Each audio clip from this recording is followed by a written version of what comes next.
Olá, minha gente, estamos aqui para mais uma aulinha, né? Essa aulinha da unidade de aprendizagem 7, que vai falar sobre a segunda lei da termodinâmica e também das máquinas térmicas, né? Como a gente viu nas últimas aulas, nós estamos indo para a nossa finaleira da termodinâmica, e está faltando somente a segunda lei e a parte de entropia. Tá? Então, é muito importante que vocês vejam que aqui nós temos uma sequência lógica. Na aulinha passada, nós falamos dos processos, né, de transmissão de calor. Então, agora a gente vai falar a respeito da segunda lei da termodinâmica, que vem o quê? Vem complementar a primeira, correto? Então, vamos fazer nosso compartilhamento de tela da nossa apresentação. Então, tá aqui, né, como sempre, nossa tela de abertura. Não esqueçam que esse material, ele também tá lá. Vocês têm condições de assistir o vídeo acompanhando, né, pelo material, ok? Então, começando a falar aqui de conversão de calor em trabalho. Nós podemos converter calor em trabalho e trabalho em calor, né? Nós, seres humanos, utilizamos o calor como fonte de energia. Então, o que que vai acontecer? Dentro da situação, eu tenho aquelas transformações que podem acontecer, né, de um sentido para o outro e do outro para um sentido. Ou seja, saio de A para B e posso voltar de B para A. Essas transformações, né, elas são chamadas de reversíveis. Então, uma transformação reversível, ela é caracterizada por acontecer igualmente em ambos os sentidos. Então, o que vai acontecer? Eu tenho um sistema, um estado inicial, eu vou para o estado final. Se eu pegar esse estado final e retornar para o estado inicial, é a mesma coisa. Nós sabemos que isso é impossível, né? Nós sabemos no nosso dia a dia que isso é impossível. Mas onde é que eu encontro essas transformações reversíveis? Naquelas situações em que vocês utilizam é, sem atrito, sem dissipação de energia, né? Então, o que que vai acontecer? Eu vou ter, né, uma possibilidade de, ao deixar este bloco deslizar sobre este plano inclinado e colidir com essa mola, ele ficar subindo e voltando, né, gastando a mesma energia que ele, né, perdeu para chegar até a mola, recebendo essa energia para que ele volte nesta situação. Então, eu posso analisar esse objeto caindo, ou posso analisar esse objeto sendo, né, impulsionado pela bola. Isso é um estado reversível, né? Então, ele pode ser efetuado em ambos os sentidos. Claro que a gente sabe que isso demanda o quê? Não pode perder energia na mola, não pode ter, né, perder energia por atrito, calor no deslizamento do bloco. Então, são situações ideais. Aquilo que não é reversível é irreversível, né? Então, quando a volta não pode ser feita de uma forma igual à ida. Por quê? Porque nós não temos condições de retomar aquilo que nós tínhamos como forma de energia. Então, por isso que eu digo aqui que uma transformação é dita irreversível quando sua inversa só puder, né, ser efetuar como uma parte de um processo mais complexo. Mas, e aí poderíamos dizer assim, tá, então não é possível fazer uma situação reversível. Na realidade, o que que a gente faz? A gente tem condições de ter uma situação quase reversível. E essa transformação ela é dita quase estática, né? Por quê?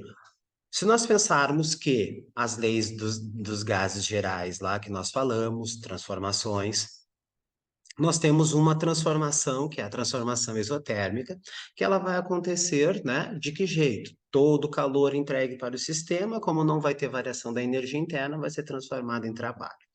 E nós vimos também, na primeira lei, lá nos processos térmicos, que tem a transformação cíclica, né? Que todo calor também será transformado em trabalho. Então a gente pode pensar assim, tá, mas então essas situações elas não serão possíveis. Serão possíveis se nós fizermos esse processo de forma muito lenta. certo? Então, se eu for fazer essa realização, né? Lembrem lá da transformação isotérmica e da compressão e expansão adiabática, né? Quando eu comprimo, eu vou aumentar a temperatura. Quando eu expando, eu vou diminuir a temperatura. Então, para não variar a temperatura, o que que tem que acontecer? A quantidade de temperatura que um sistema aumentaria, eu tenho que fazer para tentar diminuir. Então, ao mesmo tempo que eu entrego o calor e eu sei que o gás vai aumentar a temperatura, o que que eu faço? Eu faço o gás realizar trabalho. Daí eu sei que ele vai diminuir a temperatura.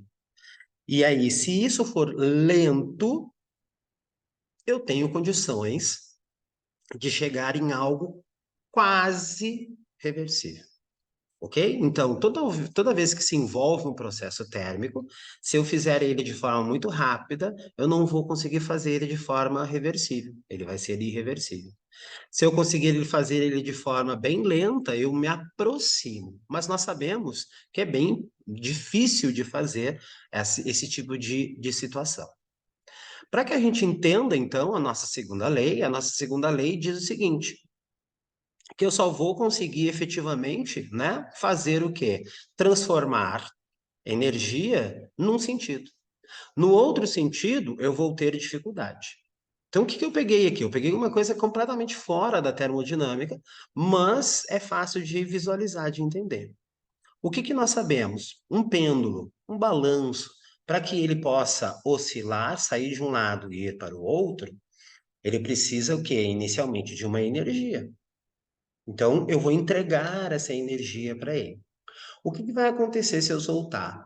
Ele vai oscilar de um lado para o outro. Eu não sei se vocês já fizeram com os alunos de vocês, colocar na frente de uma pedra amarrada por um barbante, solta exatamente do rosto, né? Colado com a cabeça na parede, solta e espera para ver o que que vai acontecer. Normalmente a pessoa tem medo, né? Então a gente brinca dizendo, tu não confia na física. Mas a gente sabe que aquela pedra ela não vai voltar no nosso rosto. Por que que ela não vai voltar no nosso rosto? Porque vai ter o quê? Atrito na parte fixa lá em cima, vai ter dissipação de energia conforme o objeto passa pelo ar. Então, o que que vai acontecer? Nós não vamos ter, né, aquela situação se repetindo. Ele vai, mas quando ele volta, ele não volta na mesma situação. Poderíamos pensar numa reciprocidade. De que jeito? Pegar e juntar todas as moléculas e fazer com que elas cedam energia para aquele pêndulo começar a se mover? É uma coisa meio estranha isso, mas existe essa possibilidade. Só que a probabilidade disso ocorrer é muito pequena. Então, o que que a gente trabalha? A gente trabalha com a possibilidade somente da ida, ou seja, um processo irreversível. O que que vai acontecer na situação? Toda vez que ocorre esse processo irreversível, que só vale uma ida, não vale a volta, nós temos o quê? Perda de energia. E aí que entra, então, a segunda lei da termodinâmica. Basicamente, a segunda lei da termodinâmica trabalha com o conceito de eficiência. E a eficiência a gente está associado ao quê? Está associado àquilo que nós iremos realmente utilizar do total. Então, a segunda lei da termodinâmica, ela vai trabalhar dessa forma, correto? Bom, eu sei que se eu pegar calor, eu tenho condições de passar dele de A para B. Por quê? Ah, porque a temperatura do A está maior que a temperatura do B, ok? Mas nós sabemos que o contrário não é verdadeiro, né? Então, ou seja, se nós pegarmos de B para A, nós não temos condições de passar calor.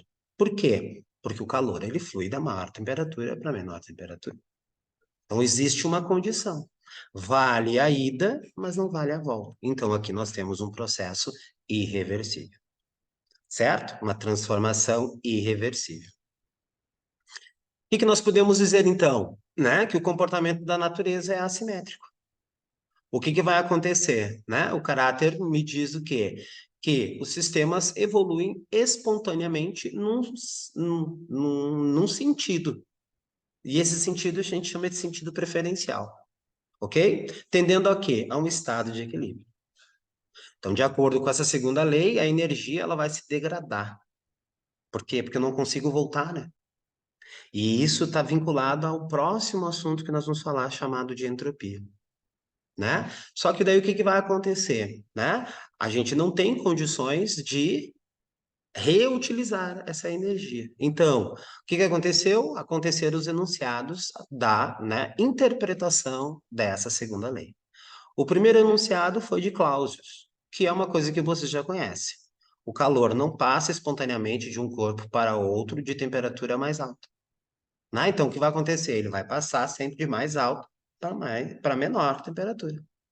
O contrário não é verdadeiro.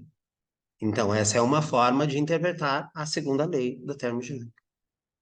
A outra forma foi feita por Planck e o Lord Kelvin, que vocês conhecem lá da temperatura. O que que eles disseram? Eu não consigo construir uma máquina, vejam que daí já está vinculando, né, a segunda lei da termodinâmica às máquinas térmicas, que operando em ciclos cujo único efeito seja retirar calor de uma fonte e convertê-lo integralmente em trabalho. Por quê? Porque eu não consigo converter tudo. E nós vamos entender isso de que jeito? Olhando o esquema da nossa máquina térmica.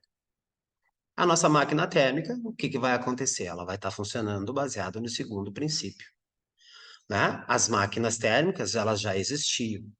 Qual é a função da máquina térmica? Função da termodinâmica básica, transformar calor em trabalho, certo? Posso transformar trabalho em calor? Posso, né? Mas não é o usual. Normalmente nós utilizamos o quê?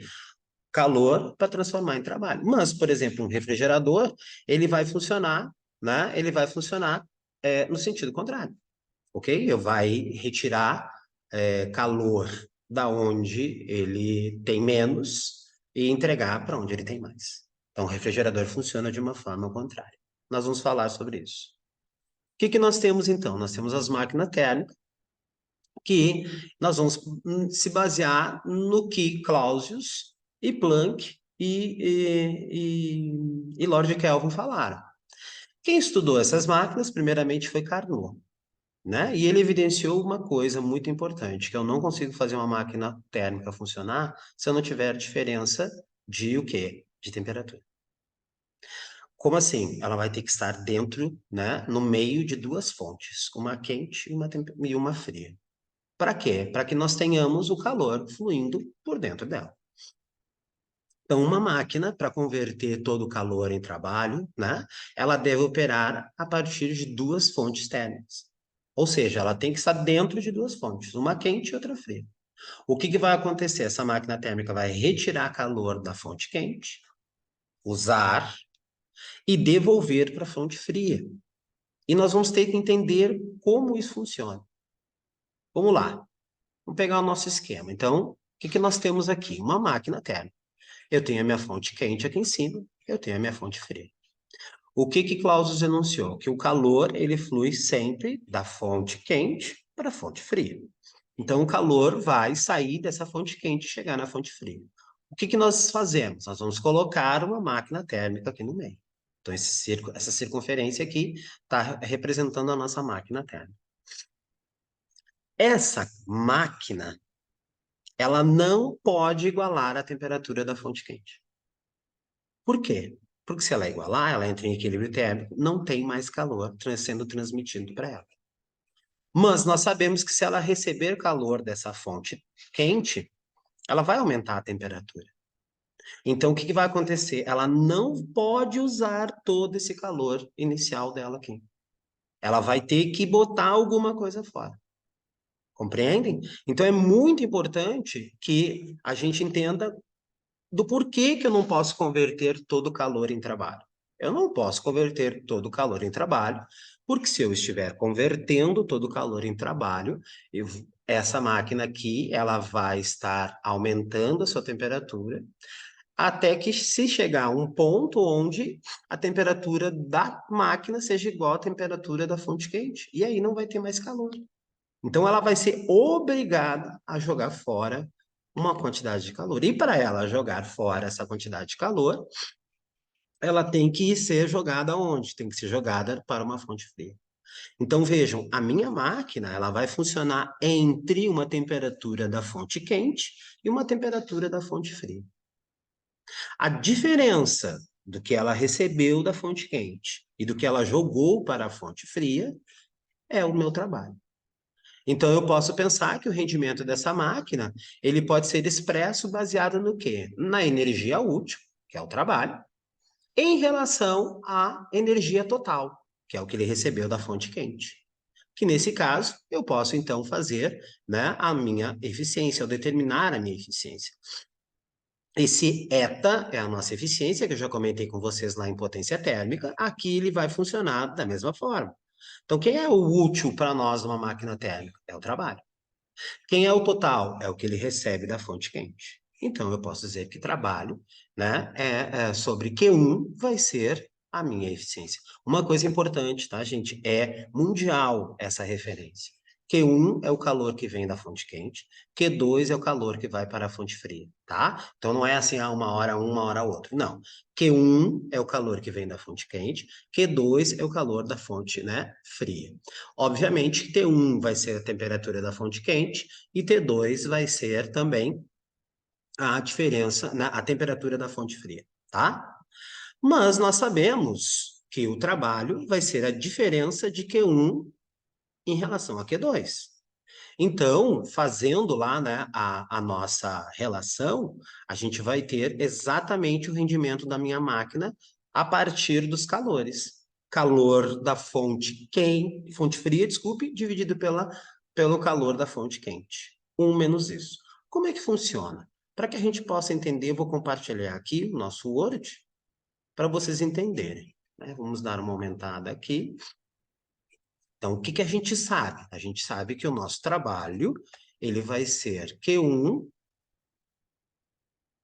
menos Q2.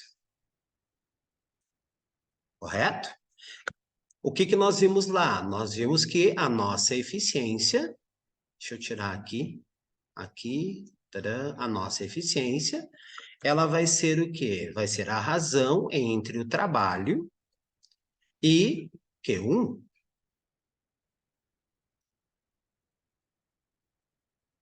Correto? No lugar do meu trabalho, eu vou colocar como eu calculo o trabalho, que é Q1 menos Q2. Dividido por quem? Por Q1. Nós podemos fazer isto, ó, gente. Vai ficar Q1 dividido por Q1 menos Q2. Vamos botar assim, né? Vamos aproveitar. Q2 dividido por Q1. Logo, o que que eu posso pensar? Vamos aumentar mais um pouco aqui a nossa letra, né? Para todo mundo enxergar melhor. Logo, eu posso pensar que a minha eficiência vai ficar como? Q1 sobre Q1, ou seja, Q1 dividido por Q1 é 1, menos Q2 sobre Q1. Certo? Então, isso, guardem essa relação, porque essa relação também vai ser importante para a máquina de Carnot, tá bom? Voltando, então, lá para a nossa aulinha. Aqui. Então, eu posso determinar o minha eficiência baseado nos calores que eu estou trabalhando. Ok? Vamos fazer, então, uma análise ao contrário de uma máquina frigorífica, ou seja, de um refrigerador.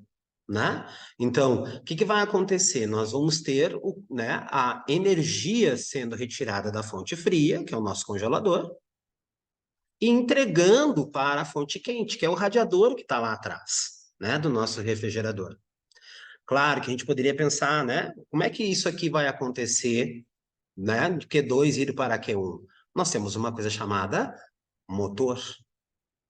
Ah, vejam, né? Esse motor, de forma, né, vai fazer com que isso aconteça. Então, nós sabemos que não tem como ser espontâneo de Q2 para Q1, né? Clausius disse isso. Agora, para que nós possamos fazer esta situação, entra o quê? Entra o trabalho na jogada. E esse trabalho, quem é que vai fazer? Vai ser um compressor. Então, o que vai acontecer? Eu vou ter, né, um compressor retirando o calor da minha fonte fria, correto? E entregando calor para a minha fonte quente. Vejam que o processo é inverso. Só que, Não é um processo reversível. Por quê, gente? Porque teve que entrar um trabalho externo aqui. E esse trabalho externo, ele, se nós não tivermos, ele não vai acontecer. Ok? Algo do tipo comprar um refrigerador, eu sei que todo mundo gosta, acho que eu já comentei, né? Que o freezer fica embaixo.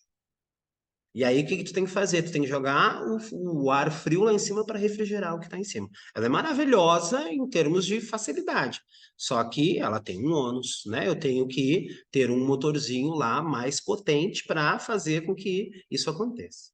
Então, uma máquina frigorífica seria o quê? Uma máquina térmica invertida. Lembre-se que a fonte fria é o nosso congelador, a fonte quente é o radiadorzinho que fica atrás do nosso refrigerador, que algumas pessoas usam erradamente para secar, né, roupa, tênis, em dias de chuva, como está acontecendo aqui na Serra e no nosso Rio Grande do Sul, né, usam errada de forma errada. Né? Então é muito importante que aquela parte de trás lá ela esteja o quê? Aberta. Por quê? Porque ela tem que dissipar, certo, o calor para o ambiente. Ok? Vamos fazer um exemplo. Uma caldeira a temperatura de 600 Kelvin, fonte quente, fornece vapor a 1000 quilocalorias.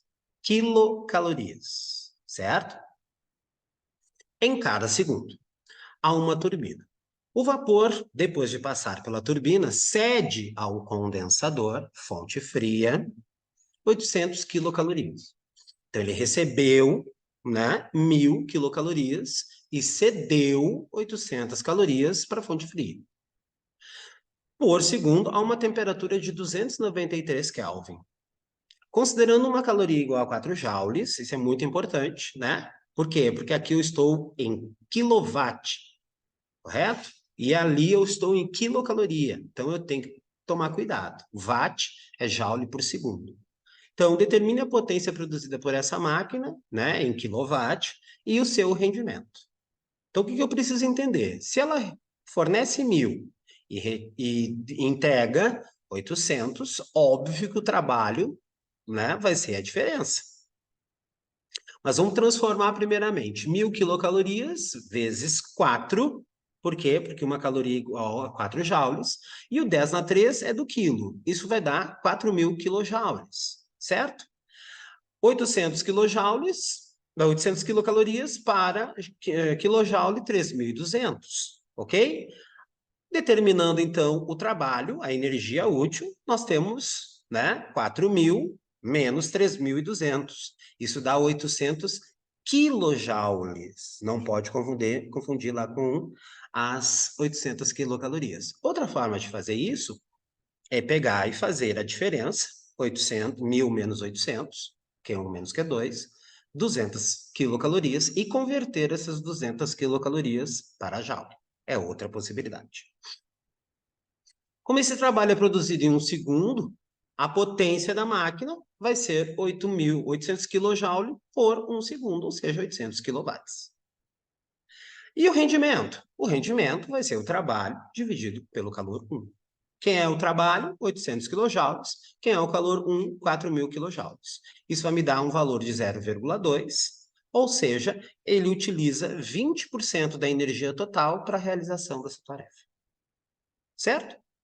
Continuando. O que nós vamos falar? Dos ciclos térmicos. 3 ciclos térmicos, tá? O de Carnot, depois a gente fala do ciclo Otto, que vocês vão entender, e o diesel, que eu não preciso nem dizer qual é o ciclo, qual é o motor, né?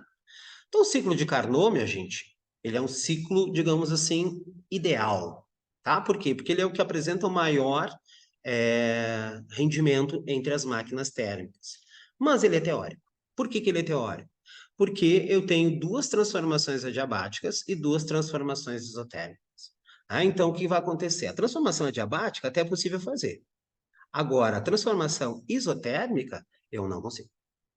Ok? Então, não consigo. Eu tenho que fazer de forma muito lenta.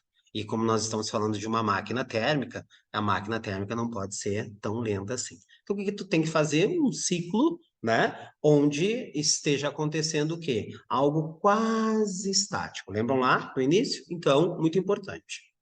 Então, nós temos aqui o ciclo percorrido no sentido horário. De A para B, B para C para D e D para A. Certo? Vamos começar a analisar.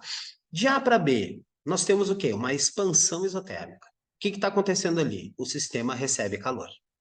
Ok? De B para D, então ali é a nossa fonte quente. Tá? De B para D, de B para C, desculpe, é uma expansão adiabática. Por que expansão? Porque aumentou o volume. Certo? Então nós vamos ter uma expansão adiabática. O que nós sabemos da situação da transformação adiabática? Não tem troca de calor. Certo? Aí nós começamos a voltar. O que vai acontecer? Nós vamos voltar a partir de uma compressão isotérmica. O que nós sabemos? Que para a isotérmica não aumentar a temperatura, ela tem que botar fora. E aí o que vai acontecer? Ela vai ceder o calor. Certo? E nessa situaçãozinha aqui, nós temos por último uma compressão adiabática, onde não há troca de calor. Gente, esse ciclo é o que apresenta o maior rendimento entre as máquinas térmicas. Mas nós não podemos esquecer que ele é difícil. O que Carnot falou, né? Que dependia da diferença das temperaturas. Temperatura da fonte quente, temperatura da fonte fria. Então, o ciclo de Carnot, o rendimento, ele vai ser determinado a partir das temperaturas. No lugar de quem? No lugar das quantidades de calor. Então, ele vai ser desse jeito. Né? T2 sobre T1. T2 é a temperatura da fonte fria, T1 é a temperatura da fonte quente. Ou seja, num esquema mais ou menos parecido com a máquina térmica em geral, só que lá era Q2 e Q1. Ok? Então aqui continua a mesma coisa. Na sequência, a gente vai falar do ciclo Otto. O ciclo Otto, idealizado, né, inicialmente por um francês, mas um engenheiro alemão, Otto, né, ele concebeu algo similar, que trabalhava com combustíveis leves, gasolina, álcool, gás natural. Isso lembra o que para vocês? Sim, os motores dos automóveis. Então, os motores dos automóveis, eles funcionam dessa forma. Né? E aí, o que tem que acontecer? Nós temos que entender que um motor, ele tem um pistão que vai, né, ser conectado na parte superior por duas válvulas. Esse é um pistão básico, né? Duas válvulas. Essas válvulas, uma delas chama-se admissão e a outra que vai ser usada para expelir, né? Então, nós vamos admitir o combustível, né, para esse motor. De que forma? De 0 até 1. Aí, o que o motor faz? Ele faz uma expansão isobárica. Pressão constante. Ele aspira o combustível. Ok? Aí, logo em seguida, o que ele vai fazer? Ele vai de 1 para 2. Sempre no sentido horário, tá, gente? De 1 para 2. Então, ele vai fazer uma compressão adiabática. O que ele vai fazer? Ele vai comprimir. Então, imaginem lá, né, que eu tenho a válvula de admissão, o pistão está na posição 0 e ele vem para a posição 1. Ele admitiu o combustível. Logo em seguida, ele comprime este combustível, né, de forma a não trocar calor com o meio externo. Aí lá na situação 2, 3, que nós dizemos que o pistão está no ponto morto superior, né, ele realiza uma transformação isométrica, isovolumétrica, isocórica, sem alteração de volume, né? E aí ali ele recebe o quê? Ele recebe a energia. Na realidade, essa compressão ocorre, o gás fica, né, o combustível fica extremamente comprimido, e aí aqui em cima é liberada a faísca da vela. O que acontece? Explosão, certo? Só que essa explosão é tão rápida, né? Essa expansão que vai acontecer é tão rápida que o que vai acontecer logo em seguida? O meu motor ele vai fazer isso sem trocar, né? Sem trocar calor com o sistema. Aí, na expansão 3/4, adiabática, né? Que é onde ele expande, não tem troca de calor, e a 4/1 ele volta, né, para a situação inicial, de novo numa transformação sem mudança de temperatura. Ok? Vou dar uma pausa aqui só um pouquinho.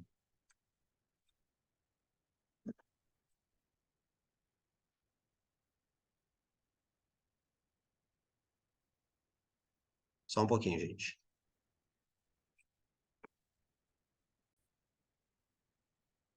Voltei, é porque meu computador começou a faltar bateria, tá? Mas vamos lá, vamos novamente voltar à nossa situaçãozinha do nosso o ciclo Otto. E aí, no 4.1, ele vai fazer o quê? Ele vai sofrer uma diminuição, né, de pressão, mas não vai mudar o volume, porque ele está no ponto morto inferior. Não tem como mudar o volume. E aí, o que que ele faz? Ele volta para o zero. Por que que ele volta para o zero? Porque ele tem que expelir, né, esse gás que entrou em combustão, né? Então, nós vamos ter uma compressão isobárica, onde ele expele o gás, né? Então, nós temos as válvulas de admissão e de emissão. A válvula de emissão, ela libera o gás, e esse gás vocês conseguem enxergar lá no cano de descarga do nosso motor. Óbvio que isso é feito muito rapidamente, né? Porque, primeiro, um motor normal, ele tem o quê? 4 pistões. Hoje nós temos motores de 3 pistões, 6 pistões, 8 pistões e assim por diante. Se eles usam combustíveis como gasolina, álcool, eles vão ter gás natural, eles vão ter esse processo para cada pistão, certo? Para cada pistão. Na sequência, o nosso último ciclo, o ciclo diesel. Qual é a diferença entre o diesel e o Otto? Né? A diferença está no 2,3. Se vocês lembrarem, no 2,3 no Otto era uma isométrica. E agora aqui, né, no diesel é uma transformação isobárica. Por quê? Porque o ciclo diesel, ele não aspira combustível, ele aspira ar. Lá no Otto, ele vai aspirar combustível e ar. Certo? Então, como é que vai funcionar? Ele vai ter uma expansão isobárica de 0 até 1 para aspirar ar. Ok? O que que ele vai fazer? Ele vai fazer uma compressão adiabática. Não vai ter troca de calor. Até aqui, o processo semelhante ao do ciclo Otto. Agora que começa a diferença. Lá no ciclo Otto, quando ele recebia calor da fonte quente, ele recebia a partir de uma transformação isométrica, não variava o volume. Nessa, ele vai ter pressão constante, mas o volume vai variar, certo? E aí o que que vai acontecer? Ali ele recebe, né, a injeção de combustível, né? E ao mesmo tempo ele recebe a faísca. Então, o ponto morto superior do meu motor a diesel, ele acontece numa transformação isobárica, uma expansão isobárica, ok?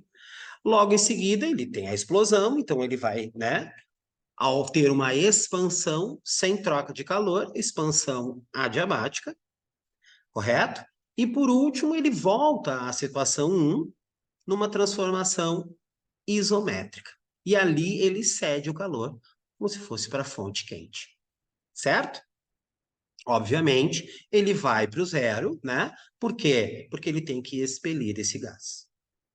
Então, veja, a gente falou aqui a respeito dos 3 ciclos, né, mais usados no nosso dia a dia. É claro, né, gente, que daí entra a questão dos engenheiros mecânicos, que cada vez mais estão aprimorando esses motores. Mas esses aqui, fisicamente, são os que mais, né, estão utilizando. Espero ter esclarecido algumas dúvidas de vocês e que vocês então consigam fazer as atividades ou a atividade proposta na aula número 7. Certo? Até a próxima semana. Tchau, tchau.